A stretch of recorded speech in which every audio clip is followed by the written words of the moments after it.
Hello guys, how are you? I'm Hardeep Singh. Welcome back to your own YouTube channel. IELTS updates and recent exams. For more updates related to recent IELTS exam writing test topics, listening, reading, practice test, and speaking, you got guesswork. Please, guys, participate in everyday listening and reading practice test to achieve your desired band score in your actual IELTS exam. Please hit the like and subscribe button. Press the bell icon for the upcoming notifications. Don't forget like, subscribe and share my YouTube channel and my Facebook page, IELTS updates and recent exams. Now turn to part 1. You'll hear two teachers discussing arrangements for a goodbye party for a colleague. First, you have some time to look at questions 1 to 4.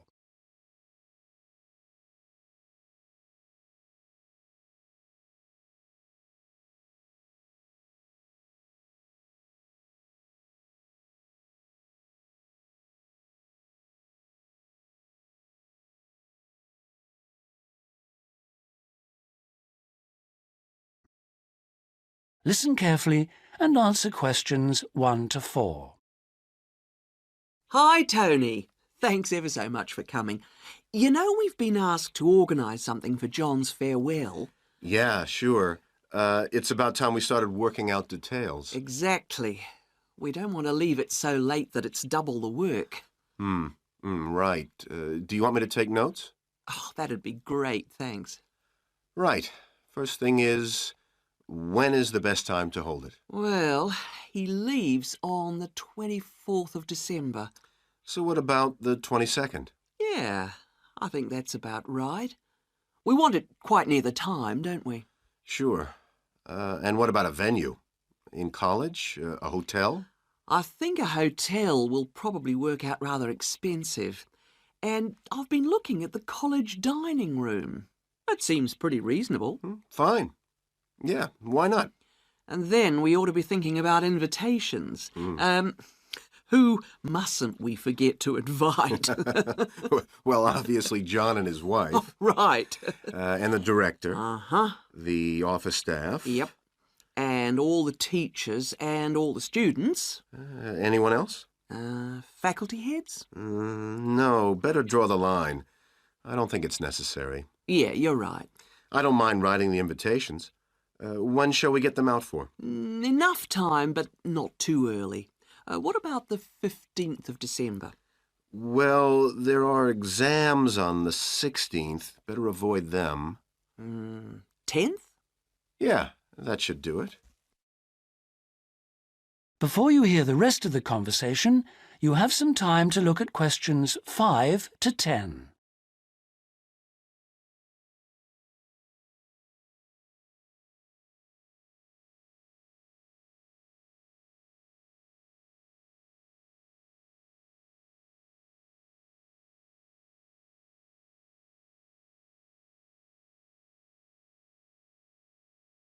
Now listen and answer questions 5 to 10. So, what does that leave? Oh, yes, a present. Would you mind doing that? No, not at all. We usually go round with an envelope during coffee break, don't we? Yeah, coffee break's always the best time, 'cause people have got their money handy. Yeah, exactly. Do we suggest an amount, or does it seem a bit unfair? No, I think people welcome it. We suggested $6 last time. Is that okay? Yeah, plenty, I would have thought, which should leave us with about $90. Have you any ideas for presents? Well, I've been having a little think. I thought, well, he loves music. Yeah, and books. So I thought I'd check on prices for, perhaps CD players? Yeah, that's a good idea. And also I thought maybe, a set of dictionaries. I heard him say he needed a good one. The other thing he was saying last week was that his computer printer had broken. No, I'd be really frightened about getting the wrong type. Okay, yeah. The other thing is something for the home. Jill suggested a coffee maker. Oh, yeah. I'll certainly find out what they cost. OK. Have you got all that down? Yes. Now, we need to think a little more about the money. I know we've got a set amount from the social fund. Right. What does that cover? It's meant to cover the cost of the room. Yeah. And a certain amount for food. And also drinks? Oh, yeah, certainly. But will it be enough? What we've done in the past is to ask guests to bring some snacks. Right. We don't ask them to bring more drinks because we figure that's, that should come from the social fund. Okay. Anything else for the guests to bring?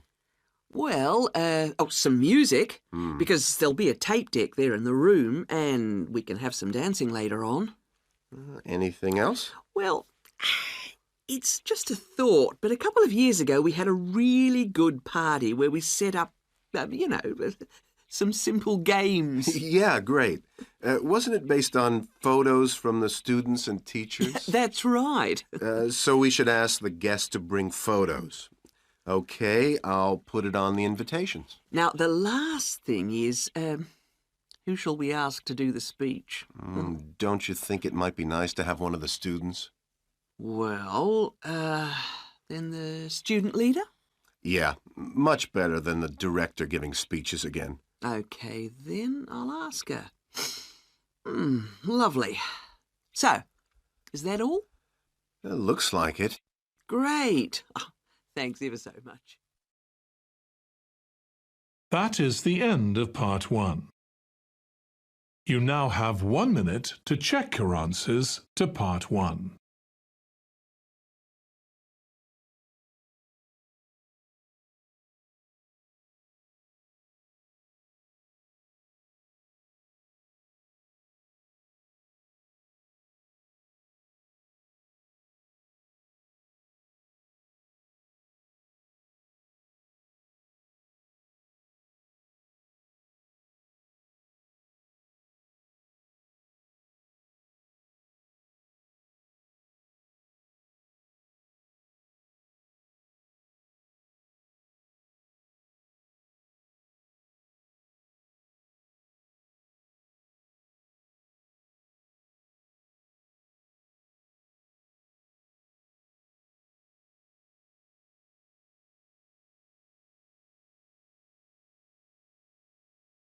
Part 2.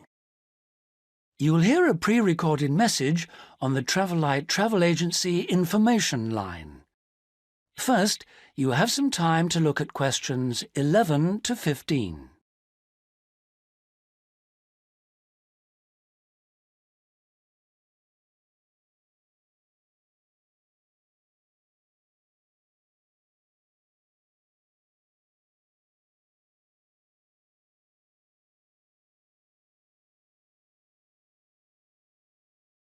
Now listen carefully and answer questions 11 to 15. Thank you for calling the free Travelite Travel Agency information line. You will not be charged for this call. In order to deal with all calls effectively, we offer you a number of options. Please listen carefully and press your required number at the appropriate time or dial a new number. If you want to hear about special offers, please press 1. If you want to hear our latest price lists, please press 2. If you want to make a complaint, please press 3. If you want information about our new walking holidays, please press 4 now. Thank you for calling our Travelite Walking Holidays line. We have been offering a wide variety of walking holidays to suit all tastes for just 3 years, but already we have won 2 awards for excellence in this field. We offer guided walking tours to suit the discerning traveller in 12 different centres throughout the whole of Western Europe. We are planning to open our first centre outside this area in the coming year, so watch out for developments. But the pride of Travelite is the level of guidance and support we offer on our walks.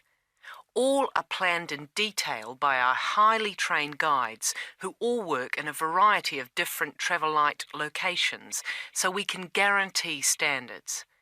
Each day we offer 3 separate walks catering for all skills and fitness levels.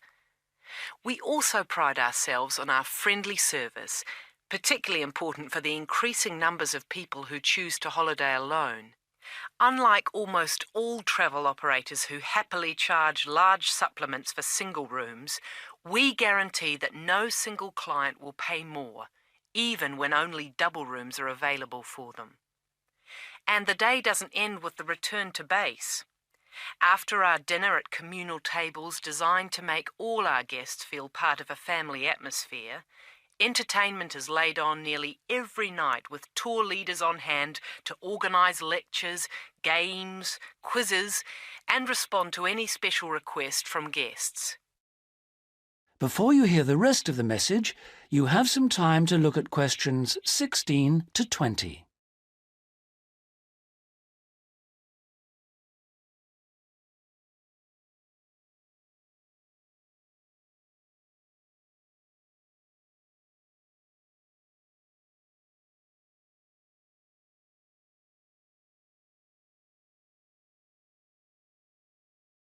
Now listen and answer questions 16 to 20. The following is a summary of costs and special inclusive offers on holidays for the coming summer. We have 3 lengths of holiday: 3-day, 7-day, and 14-day. The 3-day holiday costs $180 for all accommodation, food and walking, and for the first time this year, we are including in that price the cost of picking you up from the nearest station. The 7-day holiday costs $350 per person and, as well as including the offers of the 3-day holiday, also includes a magnificent book giving the local history. On top of that, we are able to include free maps for you to better enjoy the walking and even plan in advance if you wish. For the 14-day holiday, our special price is $690 per person, and that includes all the offers for the 3- and 7-day holidays, plus membership of a local walking club, so you can better enjoy the full flavour of the local life. For further information, please contact your local travel agent. Thank you for calling the Travel-Light Travel Agency Information Line. That is the end of part 2. You now have 30 seconds to check your answers to part 2.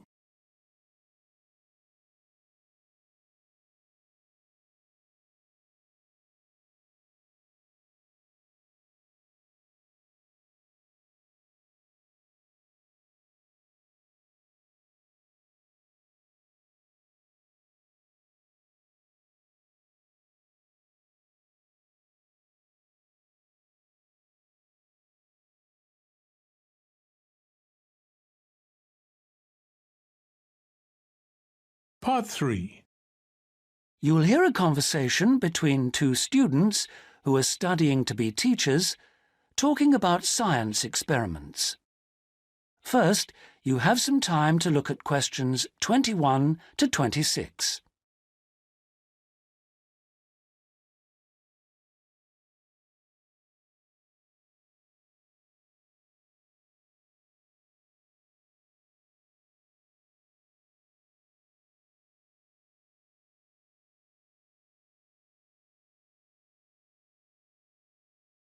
Now listen carefully and answer questions 21 to 26. Hi, Sue. Hi, Mike. So what happened to you last week? Oh, I was sick with the flu.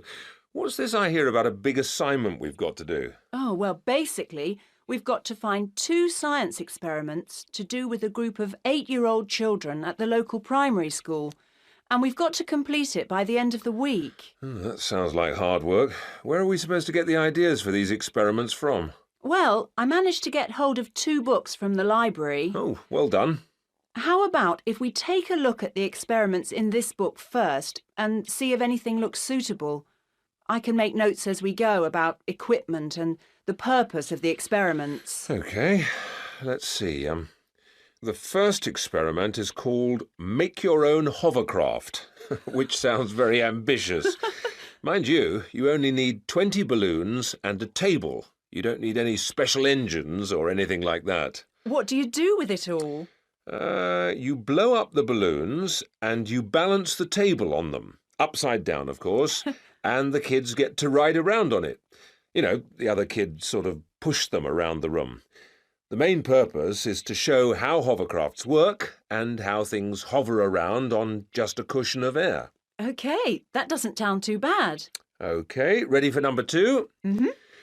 Now, this one is called Unusual Measures of Lengths, and you basically use lots of paper clips. The kids go around the class measuring things, you know, how long the desk is and that sort of thing, and then they all compare their answers.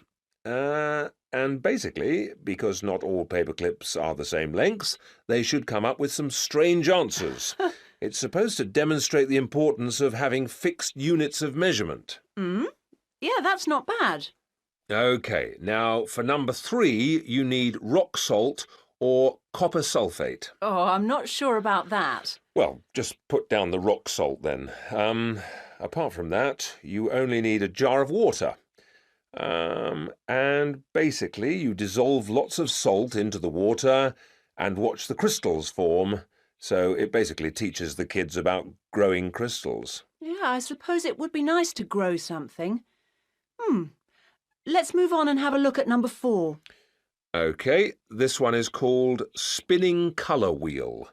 It looks like you get some cardboard and draw a circle on it, divide it into 6 equal segments and colour each one in using different colours. Then you thread a piece of string through the middle. So we'd need some string as well.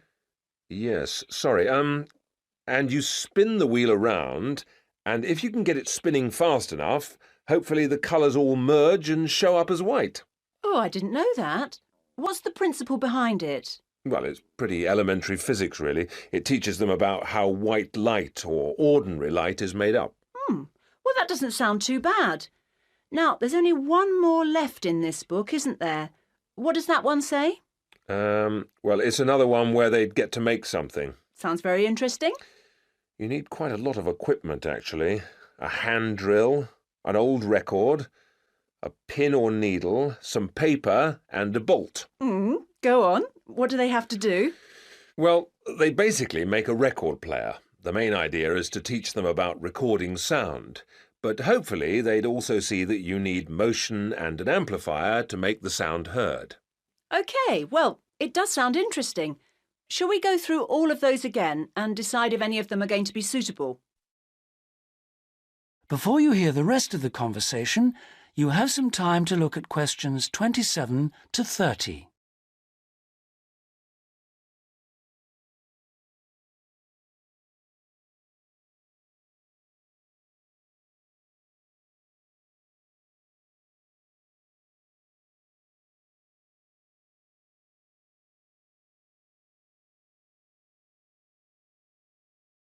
Now listen and answer questions 27 to 30.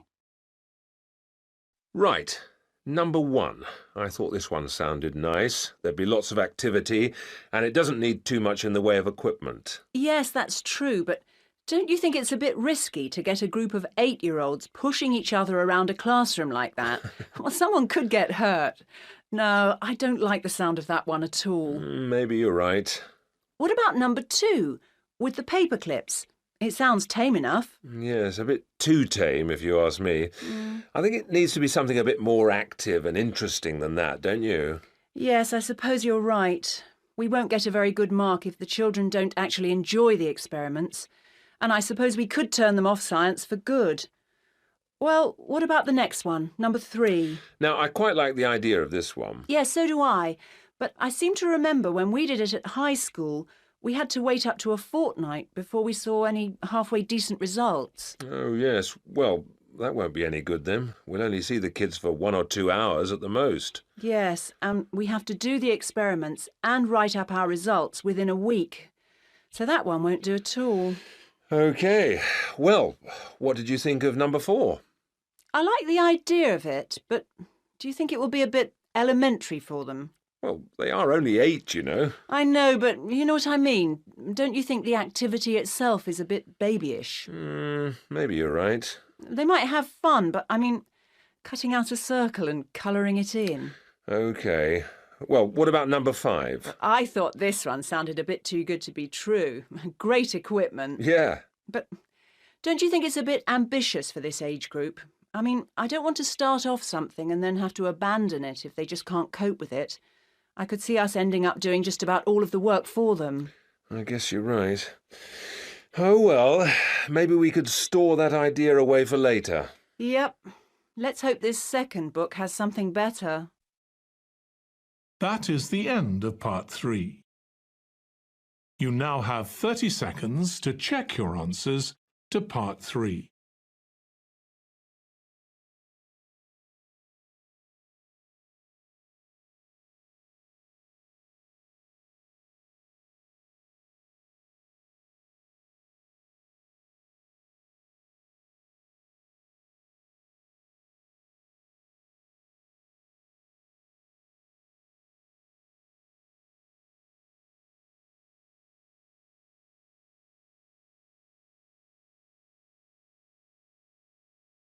Part 4. You'll hear a lecturer talking about the meshing of sharks in Australia. First, you have some time to look at questions 31 to 40.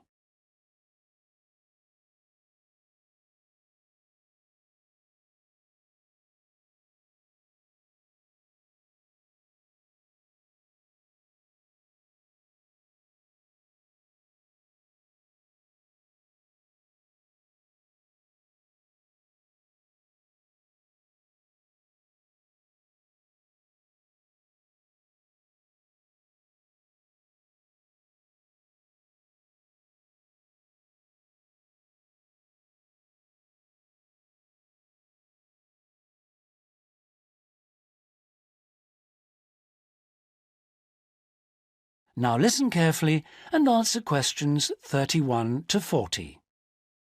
Today we're going to look at one of my favourite fish, the shark. As you know, sharks have a reputation for being very dangerous creatures, capable of injuring or killing humans. And I'd like to talk about sharks in Australia. Sharks are rather large fish, often growing to over 10 metres, and the longest sharks caught in Australia have reached 16 metres. Sharks vary in weight with size and breed, of course, but the heaviest shark caught in Australia was a white pointer. That weighed 795 kilograms. Quite a size. Sharks have a different structure to most fish. Instead of a skeleton made of bone, they have a tough, elastic skeleton of cartilage. Unlike bone, this firm, pliable material is rather like your nose and allows the shark to bend easily as it swims.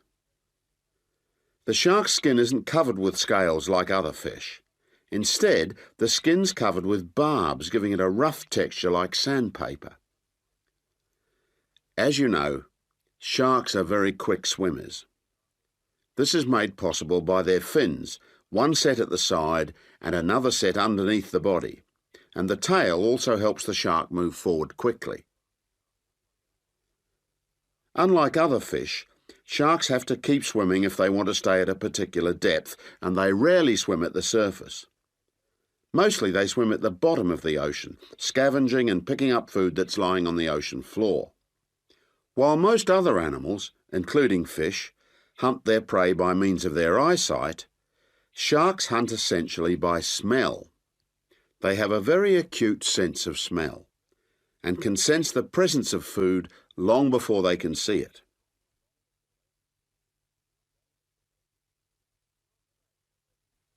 In Australia, where people spend a lot of time at the beach, the government has realised that it must prevent sharks from swimming near its beaches. As a result, they've introduced a beach netting program. Beach netting, or meshing, involves setting large nets parallel to the shore. This means that the nets on New South Wales beaches are set on one day and then lifted and taken out to sea on the next day. When shark netting first began in 1939, only the Sydney metropolitan beaches were meshed. These beaches were chosen because beaches near the city are usually the most crowded with swimmers. 10 years later, in 1949, systematic meshing was extended to include the beaches to the south of Sydney. As a result of the general success of the program in Sydney, shark meshing was introduced to the state of Queensland around 1970. The New Zealand authorities also looked at it, but considered meshing uneconomical, as did Tahiti in the Pacific. At around the same time, South Africa introduced meshing to some of its most popular swimming beaches. When meshing began, approximately 1,500 sharks were caught in the first year. However, this declined in the years that followed, and since that time the average annual catch has been only about 150 a year.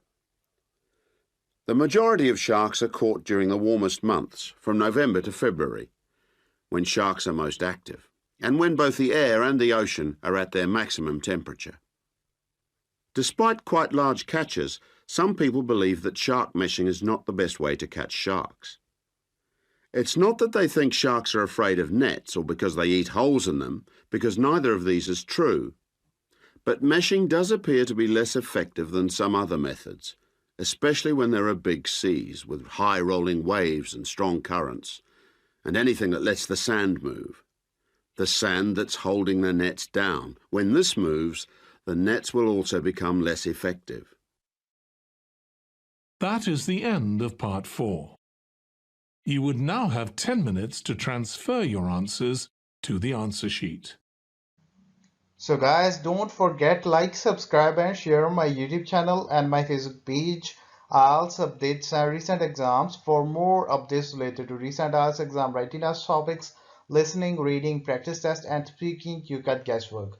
Please guys, participate in everyday new IELTS listening and reading practice tests to achieve your desired band score in your actual IELTS exam. For more IELTS material, visit my official website www.ieltsupdatesandrecentexams.com. The link is given below in the description. If you need PDF files of latest IELTS material, then please join my Telegram channel. So guys, please write your score below the comment section. Again, thanks for listening. God bless you all guys. Stay tuned, stay safe.